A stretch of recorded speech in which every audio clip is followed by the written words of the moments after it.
The smell of overcooked turkey hit me first, then the voices. Dozens of them. Not the intimate small family dinner I was promised, this was a circus. And there it was, a banner strung across the living room, "Welcome, baby Emily!" Confetti, balloons, cameras flashing. My bonus, the one I'd worked 12-hour days for, squandered on a party I wasn't even told about. My mother laughed as if it were a joke. "We spent your bonus on family joy. You don't mind, do you?"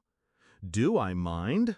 I smiled. Small, tight, controlled. Noted.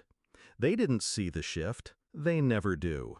My family always measured me in numbers, grades, salaries, bonuses. To them, my effort wasn't mine. It was a resource to be drained, reallocated, celebrated as their achievement.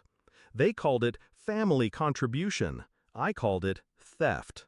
But I didn't protest. I studied. I learned where every dollar flowed. And that night, when the music was still ringing in my ears, I opened my laptop. The accounts weren't hard to find. Joint savings, credit cards, mortgage payments.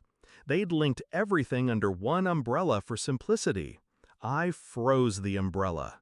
15 transactions reversed. Party supplies refunded, catering charges undone, deposits yanked back before they could clear. And then my bonus, every cent, all $12,800 rerouted back where it belonged. I didn't stop there. I combed through the mortgage records.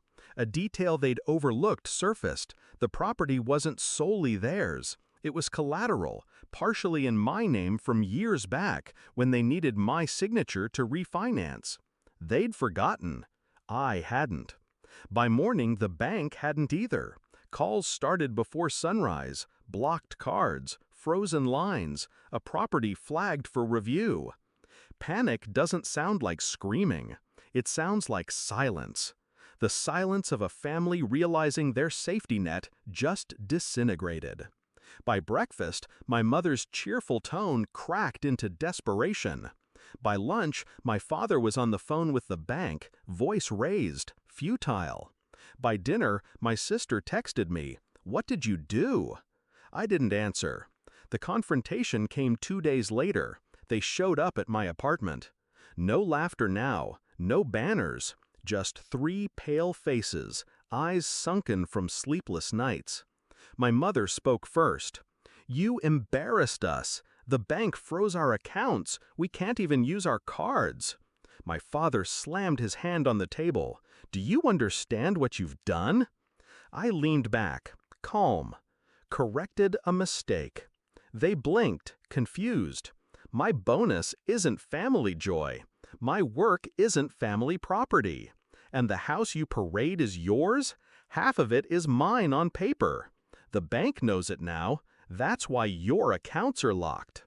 Their mouths opened, closed, words fumbling, useless. I didn't yell. I didn't need to. I showed them printouts, proof of the reversals, the withdrawals, the deed with my name engraved on the margins. Every betrayal, balanced. Every theft, undone. My sister tried to appeal.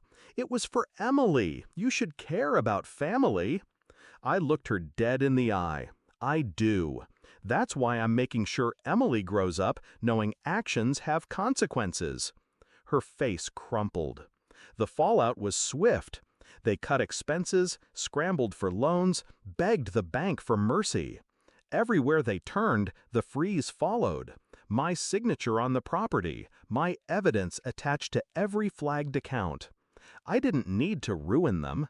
I just needed to remind them I existed. Not as a wallet, not as a silent benefactor, but as the owner of my own life. Now the calls have stopped. The texts too. Silence again, but this time it's mine. The house still stands, though their hold on it is gone. The accounts are monitored, every dollar traced. And my bonus? It rests safely where it should have been from the start. Do I feel guilt? No. Guilt is for mistakes. This was precision. They taught me to measure my worth in numbers. So I did. And the final calculation was simple. Family joy, $12,800. Property rights? Frozen. Respect? Priceless. When I close my laptop now, I don't hear their laughter echoing. I hear silence. The clean kind, the victorious kind. And I know this.